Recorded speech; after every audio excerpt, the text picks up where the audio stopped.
우린 지난주에 그 주님이 천국 복음을 전파하시고 가르치시고 고치시는 사역을 감당했던 그 모습을 살펴보았습니다. 그러면서 주님이 전한 그 천국 복음은 주님이 사시던 그때 그 사람들에게만 해당되는 것이 아니라 우리와 같이 모든 세대, 모든 나라와 모든 민족을 위한 복음이었기 때문에 그 일이 계속해서 주님이 떠나신 이후에도 계속 될 수 있도록 그 메시지를 계속해서 전파할 수 있도록 제자들을 부르시는 그 장면을 우리가 살펴봤습니다. 그래서 베드로와 안드레, 야고보와 요한 이 네 명을 사람을 낚는 어부로 부르시는 그 장면을 살펴보았죠. 그러면서 그런 사명, 사람을 낚는 어부, 흑암 가운데 있는 사람을 빛의 나라로 인도하는 그 일은 이 제자들에게만 국한된 것이 아니라 우리들에게도 다 부여된 그런 의무이면서 또 동시에 특권이다라고 말씀드렸습니다. 그리고 이 사람들은 배우지 못한 평범한 사람들이었는데 우리가 알다시피 뒤에 보면 사도행전 이후에 그들의 모습을 보면 그들을 통해서 수많은 사람들이 그렇게 구원받는 그런 일로, 그런 도구로 이 사람들이 사용된다라는 것. 그래서 세상이 완전히 이렇게 뒤집어지는 일들이 이들을 통해서 이렇게 배우지 못하고 평범한 사람들을 통해서 일어났는데 우리 주님의 그런 오래 참으심과 위대하심 이런 것을 그들의 모습 속에서 볼 수 있다라고 말씀드렸습니다.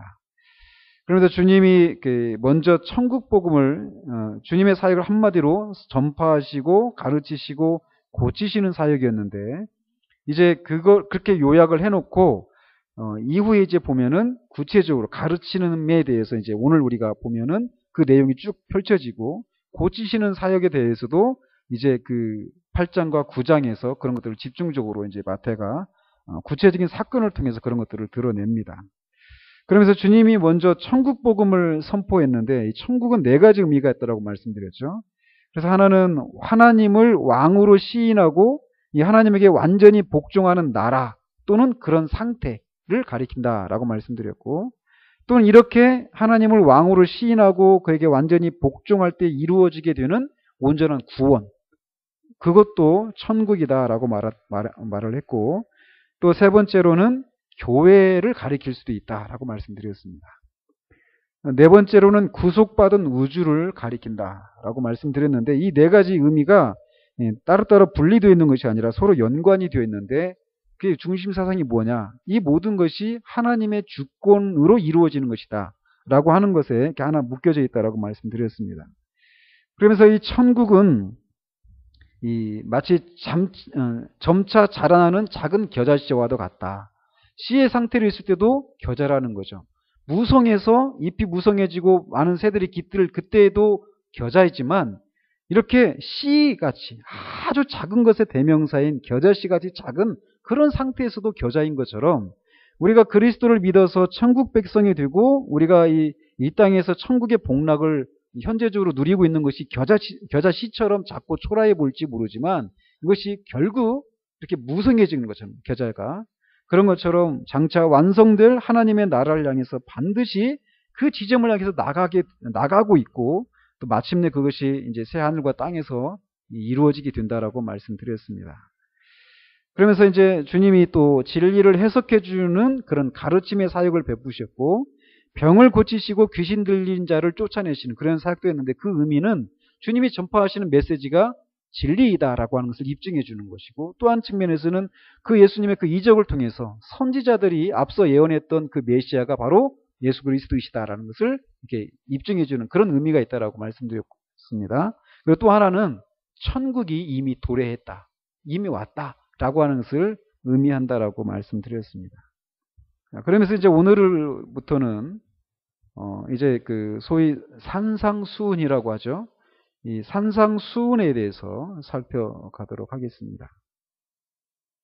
이 산상수훈이 언제 끝날지 모르겠습니다. 제 생각으로는 내년도 더 지나서 끝날 것 같기도 하고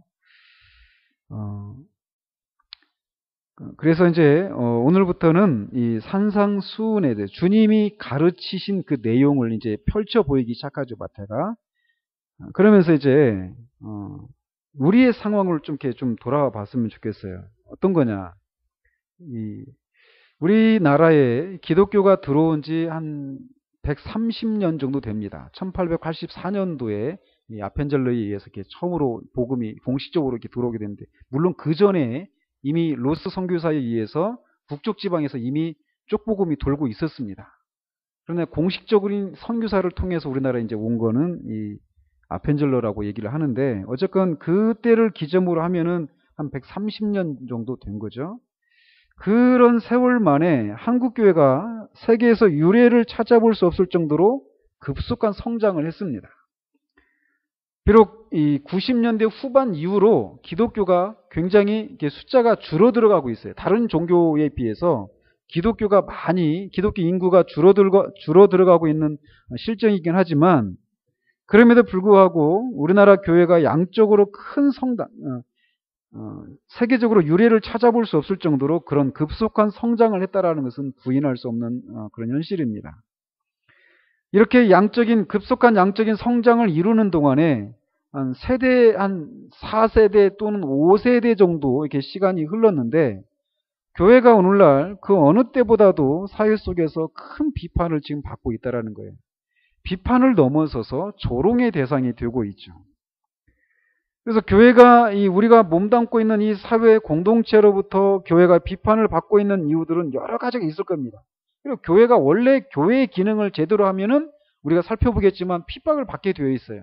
그런 종류의 핍박이 아닌 비난과 조롱, 비판을 받는 그런 현실을 그런 현실 속에 우리가 있는데, 그런 이유들이 굉장히 여러 가지 있겠죠. 그러나 근본적인 걸 이렇게 따져본다라면, 교회와 그리스도인은 많지만 그 안에 참된 교회, 그리고 참된 그리스도인을 찾아보기가 쉽지 않은 때문이다라고 말할 수 있다는 거예요. 그래서 오늘날의 교회가 이 사회로부터 지탄을 받고 있는 요소 중에 하나는, 먼저는 그리스도인의 삶이 전혀 없는, 그리스도의 삶이 전혀 기독교적이지 않은, 그리스도인이라고 말하지만 그런 사람들이 많지만 그들의 삶이 전혀 기독교적이지 않은 그런 삶을 살고 있기 때문이다라고 말씀드릴 수 있다는 거죠.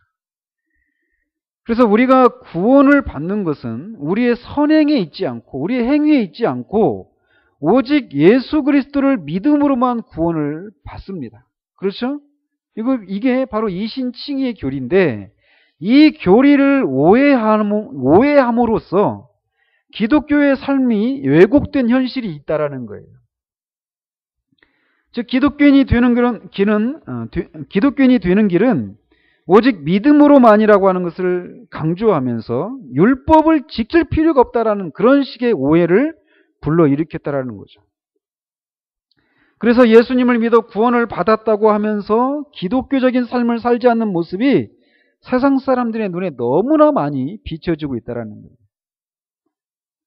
또 많은 경우에 또 우리가 기독교인들, 우리 시대의 그런 기독교인들, 우리 시대만은 아니지만 이 많은 경우에 그리스도인이 된다라고 하는 것을, 그리스도인의 삶이라고 하는 것을 굉장히 기계적인 방식으로 이해를 하는 경우들이 있습니다. 그래서 어떤 정해진 것들을 하거나 또는 하지 않는 것, 이것이 바로 기독교인의 삶이다라고 생각한다라는 거예요. 그래서 그리스도인의 삶이라고 하는 것은 술과 담배를 끊고 교회에 꼬박꼬박 출석하고 헌금을 하고 교회 봉사를 하는 것으로 이루어져 있다라고 생각한다라는 거죠. 그래서 그런 생각을 갖고 있기 때문에 한 사람이 그리스도인이 되었다라고 이렇게 말할 때 이런 간증들이 많이 있다라는 거예요. 예수님을 믿기 전에는 술고래였고 또 담배도 하루에 몇 갑씩이나 피웠던 골초였는데 예수님을 믿고 술, 담배를 끊었다. 이런 식의 간증들. 옛날에는 굉장히 부도덕한 삶을 살았는데 예수님 믿고 아주 도덕적인 그런 삶을 살게 되었다라고 하는 그런 간증들. 그런 얘기들이 교회 안에서 많이 회자되고 있다라는 거죠. 물론 예수님을 믿고 술, 담배도 끊고 교회 출석도 하고 헌금도 하고 교회 봉사도 하는 것도 있을 수 있습니다. 기독교 신앙에는 이런 요소들이 분명히 있기 때문이죠. 그러나 성경에서 말하는 기독교는 이런 정도가 아니라는 거예요. 왜냐하면 전체는 단순히 부분의 합이 아니기 때문에 그렇습니다. 마치 우리 몸에 여러 가지 지체가 있는데 신장, 심장, 허파, 손, 발, 머리 이런 우리의 모든 신체 이 지체들을 다 떼가지고 그냥 조합을 해놓으면은 그 모든 것을 다 가지고 있다고 해서 그 사람이 살아서 움직이는 것은 아니잖아요. 그죠? 그런데 이런 식으로 기계적인 방식으로 그리스도인의 삶을 기계적인 방식으로 이해를 하는 거예요. 그래서 이것도 하고 저것도 하고 또는 이것도 안 하고 저것도 안 하는 이런 정도로만 생각한다라는 것이죠. 그러나 이런 그리스도인의 모습을 보면서 세상은 어떤 매력도 느끼지 못합니다. 왜냐하면 그리스도인들의 삶 속에서 어떤 역동적인 모습도 찾아볼 수 없기 때문에 세상이 기독교에 대해서 눈을 돌리지 않는다라는 거예요. 하나님의 나라는 말에 있지 않고 능력에 있습니다. 아무리 우리가 그 예수 그리스도 안에 있으면 세상이 알 수도 줄 수도 없는 평안이 있다, 기쁨이 있다, 삶을 개혁하는 능력이 있다라고 말을 해도 우리의 삶을 통해서 이런 것들이 드러나지 않고 있다라면 세상은 우리들의 말에 귀를 기울이지 않는다라는 거예요. 우리가 믿고 신앙하는 내용이 잘못되거나 정통이 아닌 것이 문제가 아니에요. 우리가 믿고 신앙하는 내용이 아무리 정통이라 하더라도 아무런 삶의 능력을 발휘하지 못하는 죽은 정통이 문제라는 거죠. 그래서 우리가 아무리 옳은 말을 해도 세상은 옳은 말을 하는 그 자체가 아니라 그런 말을 하는 우리에게서 보여지는 삶의 역동성과 생기와 생명, 활력과 같은 것들을 통해서 우리가 말하는 것들을 믿게 되고 도대체 당신들이 믿는 기독교에 무엇이 있기에 당신의 삶은 그렇게 바꾸어 놓은 것인지를 알려고 하게 되어 있다는 거예요. 세상이 원래 항상 그렇다라는 거죠.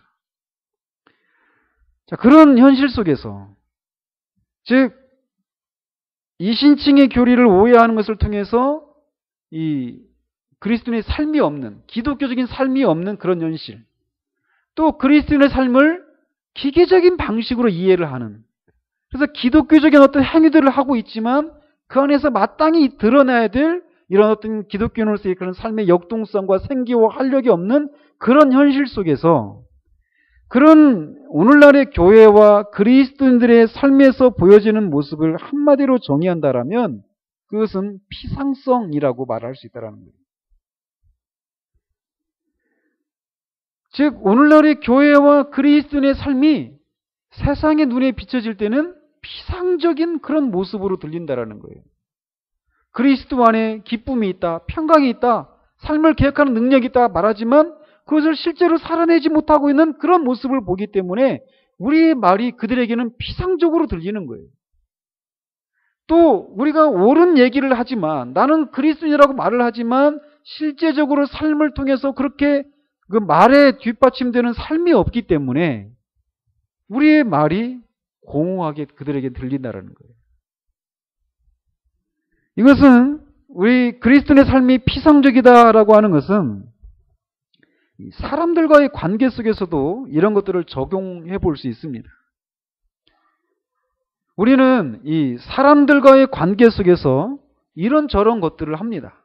우리도 이렇게 만나가지고 얘기도 하고 교제도 하잖아요. 그죠? 집 안에서도 가족끼리도 그런 삶을 나눕니다. 그죠? 이웃과도 그런 여러 가지 방식으로 삶을 나눕니다. 그런데 그 사람들과의 관계 속에서 이런저런 것들을 하고 있지만 그 모든 것들을 다 해도 아무것도 안 한 것과 같은 외로움과 소외감을 느낄 때가 있다는 거죠.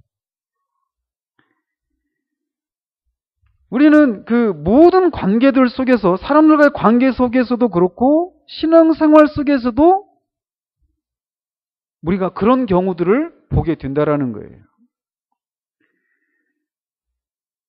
우리가 신앙생활 속에서도 분명히 그리스도인으로서 마땅히 해야 할 것들을 우리는 하고 있습니다.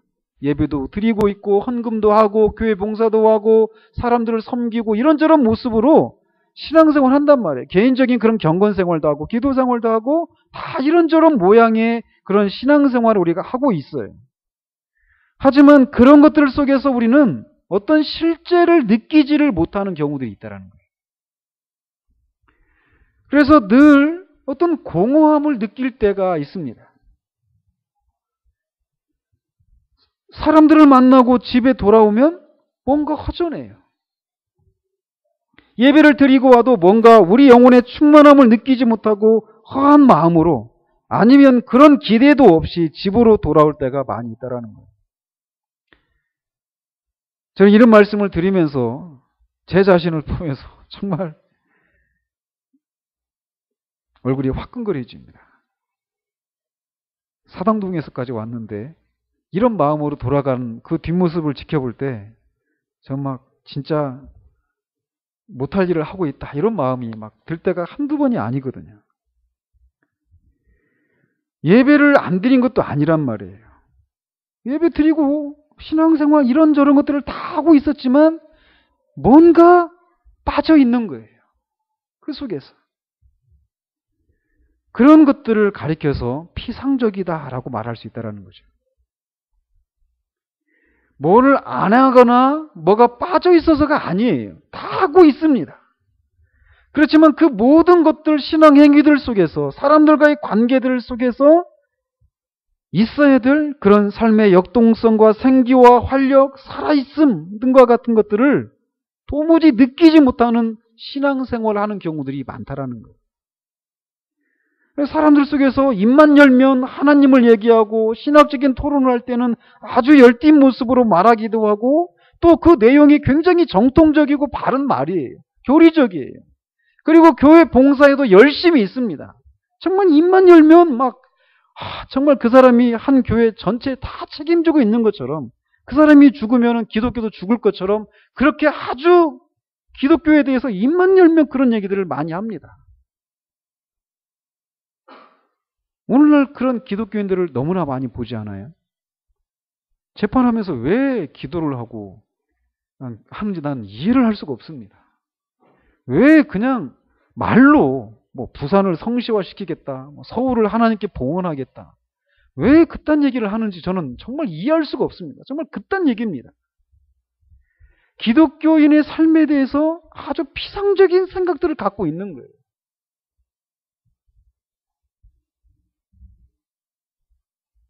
제가 알기로 이 피아노 학원에서 아이들이 피아노를 배우는 단계가 맨 처음에 바이엘을 배우고 그 다음에 체르니를 배우죠.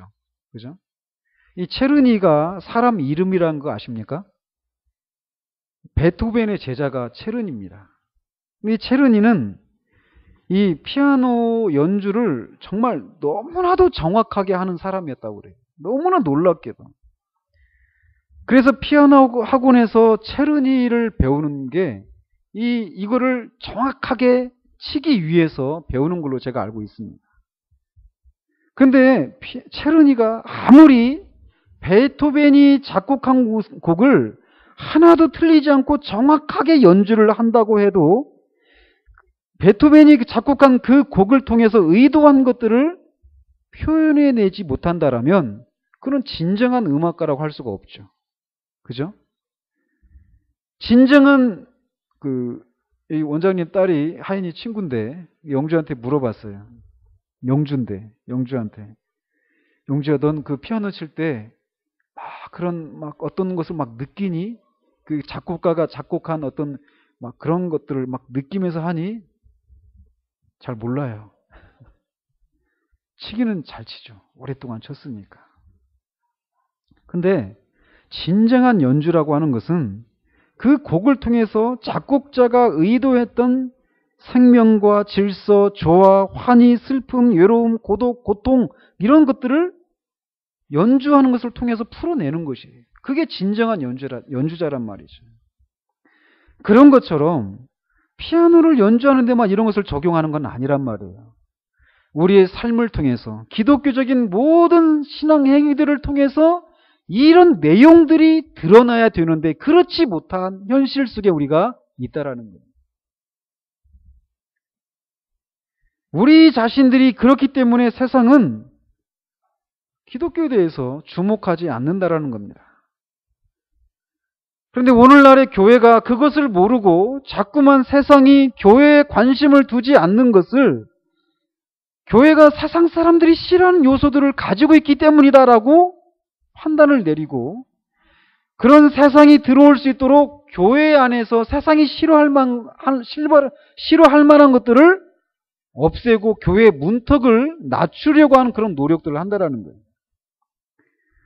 그리고 요즘은 조금 들어간 얘기지만 열린 예배랄지 알파 코스 같은 그런 전도 프로그램들, 또 설교 속에서도 죄와 같은 그런 부정적인 메시지를 제거하려고 하는 그런 시도들. 어떤 교회는 심지어 교회 안에 흡연실을 만들어 놓고 그냥 부담 없이 가서 담배 피고 뭐라는 거예요.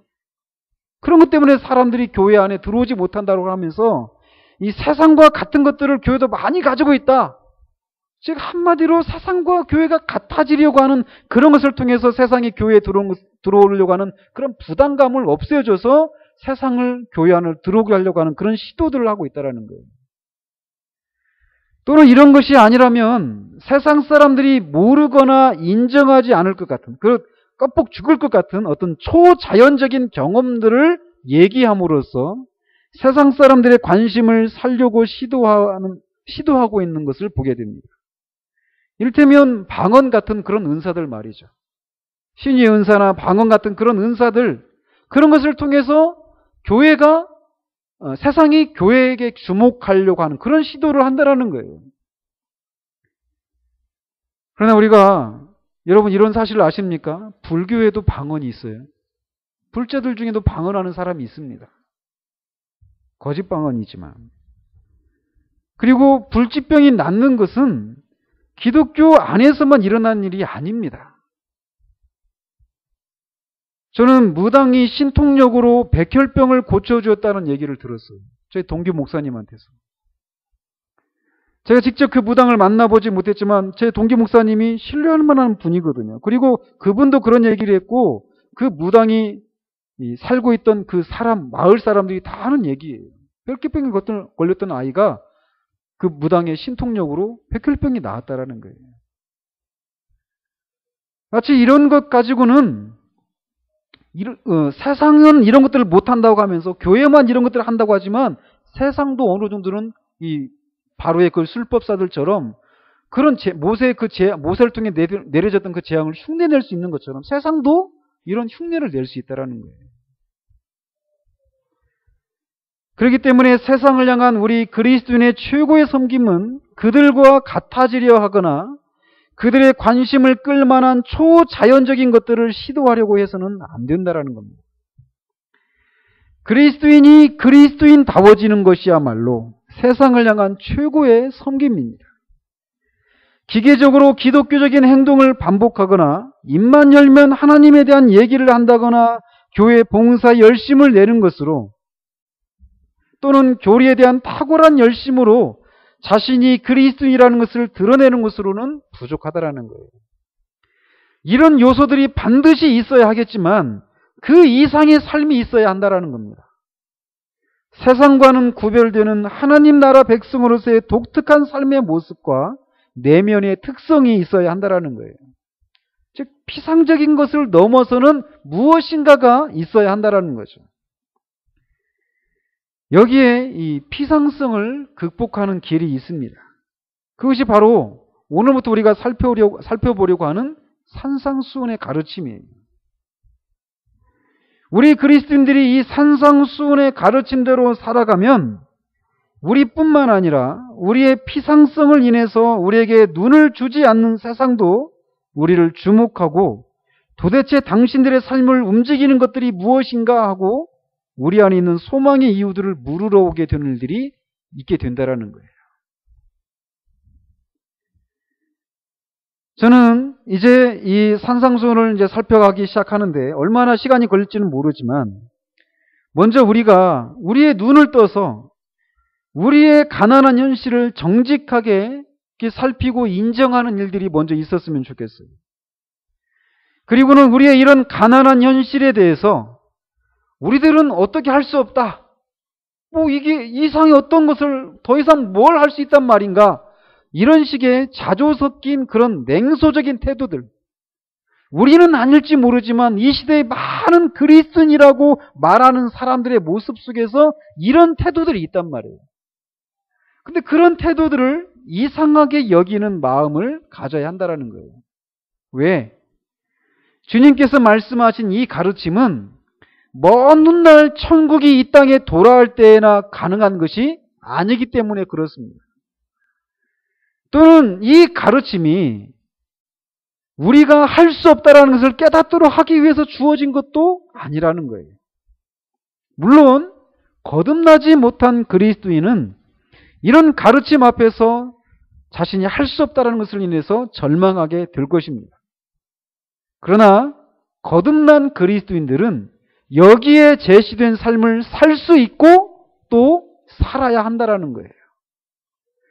더 나아가서 여기에 제시된 삶은 몇몇 특별한 사람들만 살 수 있는 것이 아니라 모든 그리스도인에게 열려져 있는 삶이라는 것을 우리가 기억을 해야 합니다. 그러므로 우리는 이런 가르침 앞에서 자신은 할 수 없다며 한숨 짓는 것을 우리는 단호히 거부해야만 합니다. 우리가 이제 지금 제가 서론적인 얘기들을 하고 있는 거예요. 또한 이 산상설교를 우리가 살펴보면 하나씩 살펴보면서 우리가 하나씩 보면서 우리가 알겠지만 산상설교는 우리에게 이렇게 말하고 있지 않습니다. 즉 이렇게 살아라. 그래야 기독교인이 된다. 이런 말씀을 하고 있지 않아요. 오히려 너희가 기독교인이니까 이렇게 살아라 라고 말씀하고 있다는 거예요. 이런 삶을 살면 그리스도인이 되는 것이 아니라 이미 그리스도인이기 때문에 이런 삶을 살아라 라고 말하고 있다는 거죠. 즉 기독교인의 삶의 방식이 바로 이것이라는 거예요. 기독교인이 어떻게 살아가야 되는가? 산상수훈의 가르침대로 살아가야 된다는 거죠. 왜냐? 우리 주 예수 그리스도께서 우리가 이런 삶을 살 수 있도록 하시기 위해서 십자가에서 죽으시고 다시 살아나셔서 승천하시고 우리에게 성령을 보내주셨기 때문에 우리는 이런 삶을 살 수 있다는 거예요. 디도서 2장 14절에 그가 우리를 대신하여 자신을 주심은 모든 불법에서 우리를 속량하시고 우리를 깨끗하게 하사 선한 일을 열심히 하는 자기 백성이 되게 하려 하십니다. 우리는 선한 일을 할 수 있는 사람입니다. 예수님의 이 산상순의 가르침대로 살 수 있는 사람이고 또 살아야 될 사람들이라는 거예요.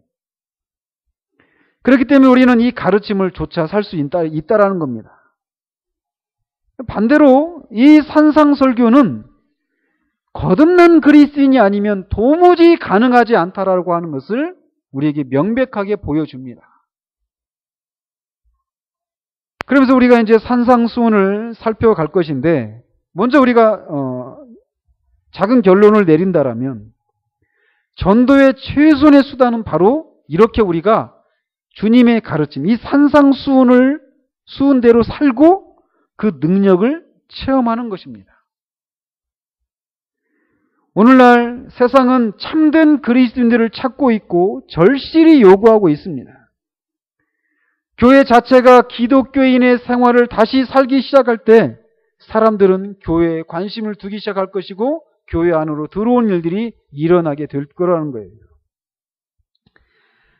자, 그래서 이제 산상설교를 우리가 살펴볼 터인데 오늘은 산상설교가 어떤 구조로 되어 있는가만 그리고 그 큰 특징이 무엇인가 이것만 보도록 하겠습니다. 산상설교를 하나하나 이렇게 설교하기 전에 먼저 이렇게 전체로서 살피는 것이 필요합니다. 흔히들 나무는 보고 숲을 보지 못한다 이런 얘기를 하잖아요. 그런 오류로부터 오류에 빠지지 않기 위해서는 이런 것들이 필요한 것이죠. 그래서 전체 속에서 이 하나하나 세목이 어떤 위치를 차지하고 있는지, 그런 것과 어떤 연관이 있는지, 하나하나의 세목이 또 다른 것과 어떻게 연관이 있는지 이런 것들을 우리가 살피면서 가야 된다는 거예요. 자, 그래서 산상수훈이 5장부터 7장까지입니다. 5장 1절부터 7장 29절까지인데 이 부분을 크게 세 부분으로 나눌 수 있습니다. 그래서 이제 뭐 서론, 본론, 결론 이런 식으로 이렇게 나눌 수 있는데, 첫 번째 단락은 5장 1절에서 16절까지예요. 5장 1절에서 16절까지가 첫 번째 단락으로 이렇게 나눌 수 있고, 두 번째 단락은 5장 17절부터 7장 12절까지입니다. 그리고 세 번째 단락은 7장 13절에서 7장 마지막 절 29절까지 이렇게 세 부분으로 나눌 수 있다는 거죠. 첫 번째 단락인 이 1절에서 16절까지 보면, 이 첫 번째 단락에는 흔히 팔복이라고 하는 이런 내용이 담겨져 있습니다. 이건 한마디로 천국 시민들의 특성과 그들이 누리게 될 복에 대한 내용들이에요.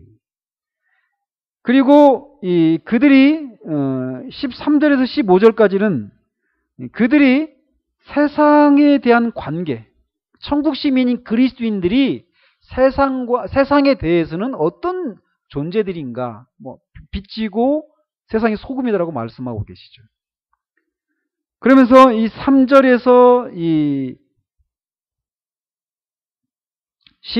12절까지 이렇게 보면은 거기 팔복이 나와 있는데, 이 팔복이 이후에 나오는 구체적인 실천 사항에 대한 원리에 해당됩니다.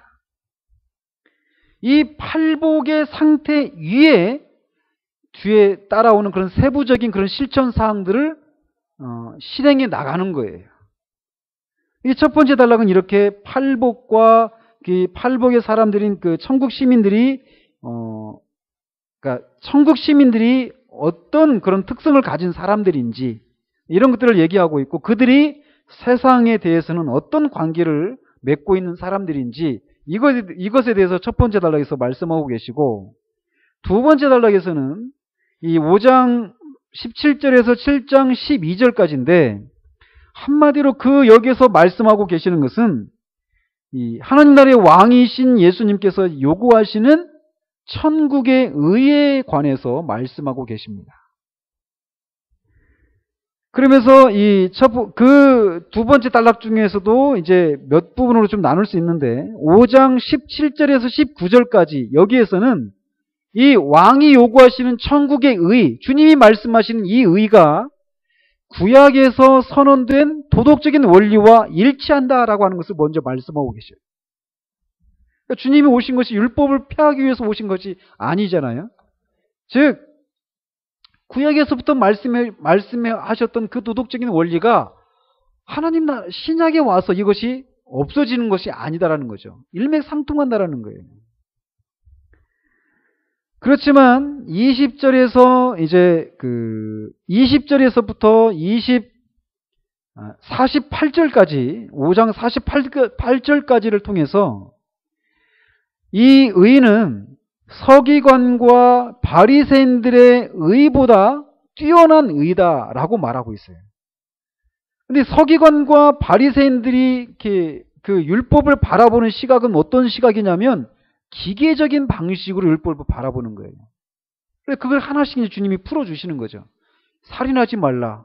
사람을 죽이는 것만 살인하는 것이라고 생각했단 말이에요, 이 사람들은. 근데 미워하는 것도 살인이라는 거죠. 그러니까 주님이 지금 펼치시는 이 천국의 의의는 바리새인들과 서기관들이 생각하고 있는 그 율법관, 기계적인 율법관을 뛰어넘는 그런 의의라고 주님이 말씀하시는 거예요. 그러면서 그것을 통해서 그리스도인이라고 하는 사람은 이 문자를 무시하는 것은 아니지만 이 바리새인들과 서기관들과 달리 문자보다는 영에 더 관심을 가진다라고 밝히고 계셔요. 이게 무슨 말씀이냐? 아까 말씀드린 것처럼 이 문자적으로만 그걸 해석하는 거예요. 서기관과 바리새인들은. 근데 주님은 그 문자 이면에 있는 영, 정신, 이거를 끄집어내시는 거죠. 그렇게 주님이 요구하시는 의, 천국의 의가 서기관들과 바리새인들이 말하는 그 의와 다르다. 그것을 능가하는 것이다라고 하는 것을 5장 20절에서 48절까지 말씀하고 계시다라는 거예요.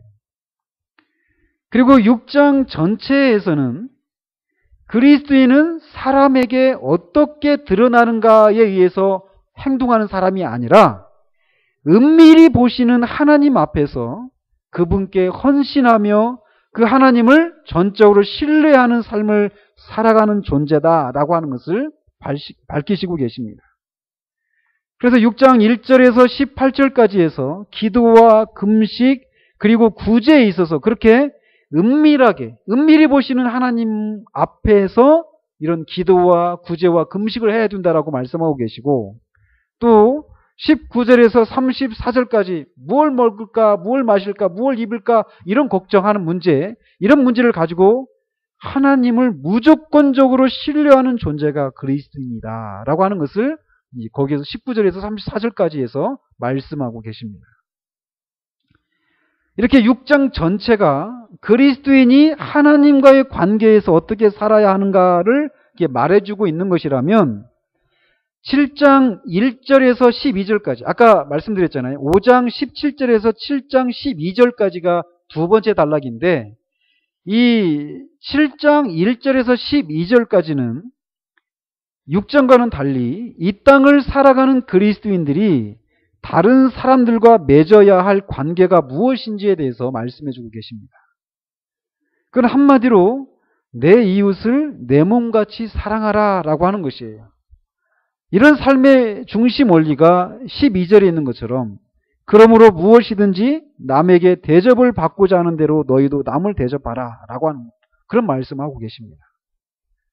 이게 이 두 번째 단락에서 다루고 있는 내용이고, 마지막 단락은 7장 13절에서 29절까지인데 13절과 14절은 천국으로 들어가는 길의 시작에 대해서, 그리고 15절에서 20절까지는 그 길을 진행해 나가는 과정과 그 길의 끝에 대해서 이렇게 말씀하고 계십니다.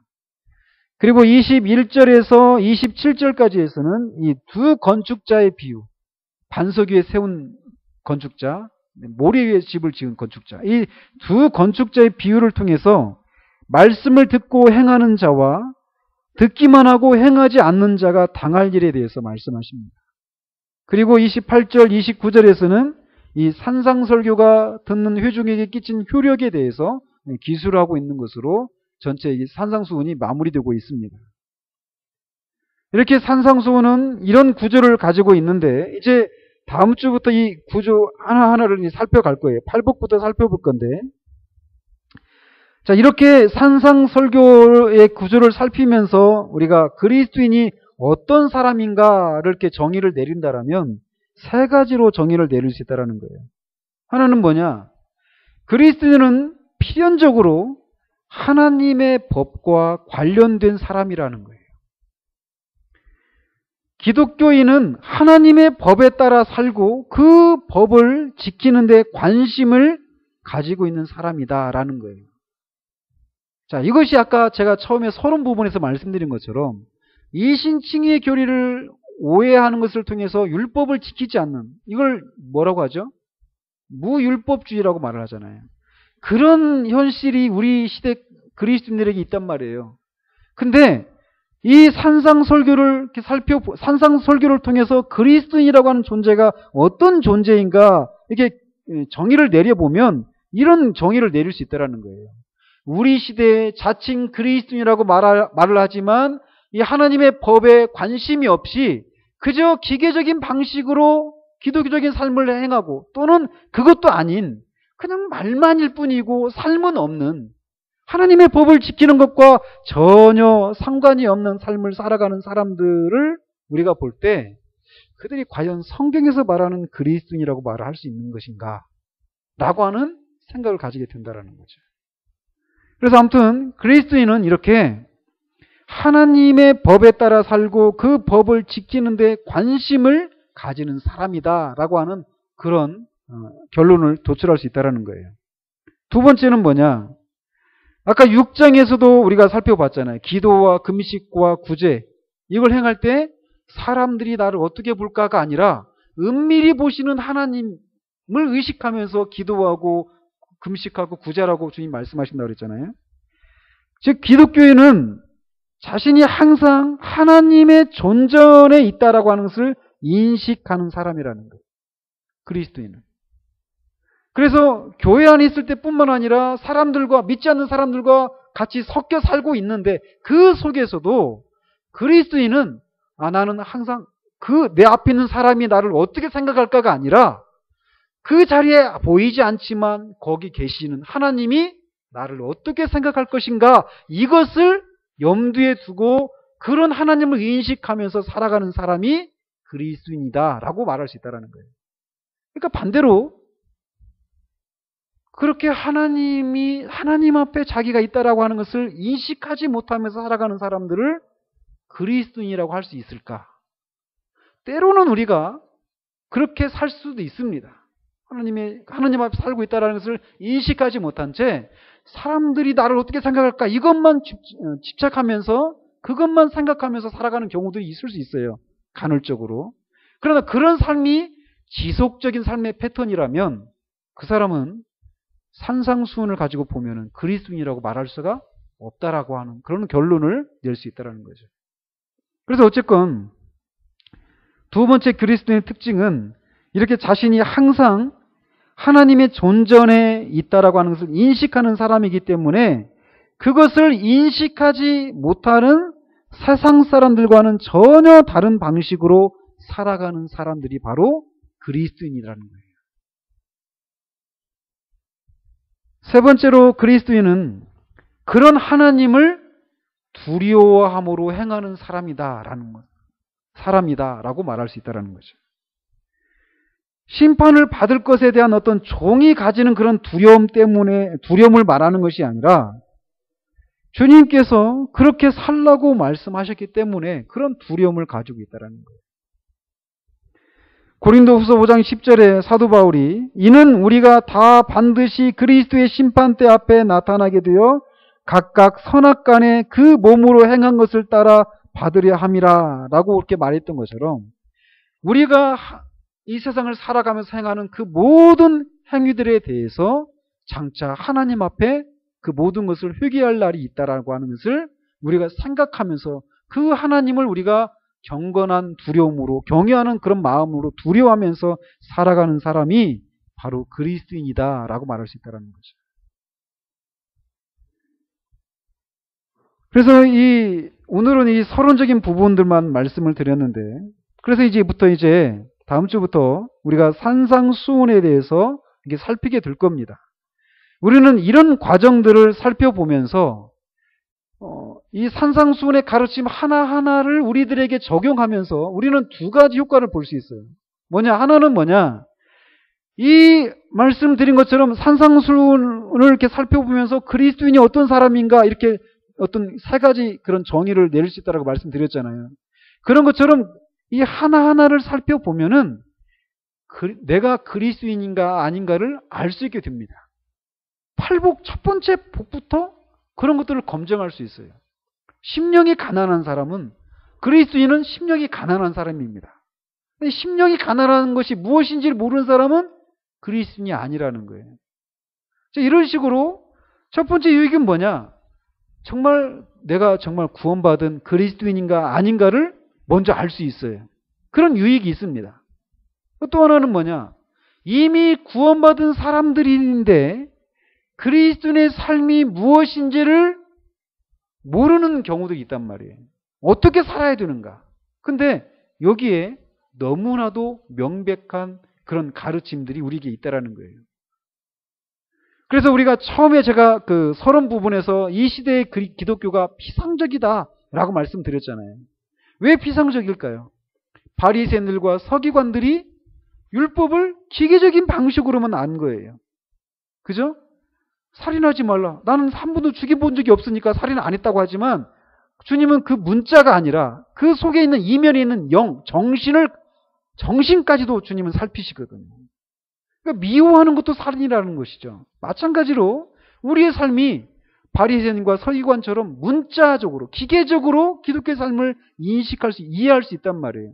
예배 자리에 왔습니다. 예배 드렸다고 우리가 생각할 수 있단 말이에요. 그런데 어때요? 그 예배 가운데 진짜 하나님과의 만남이 있는가 없는가, 이걸 우리가 살펴봐야 된다는 것이죠. 그죠? 그러니까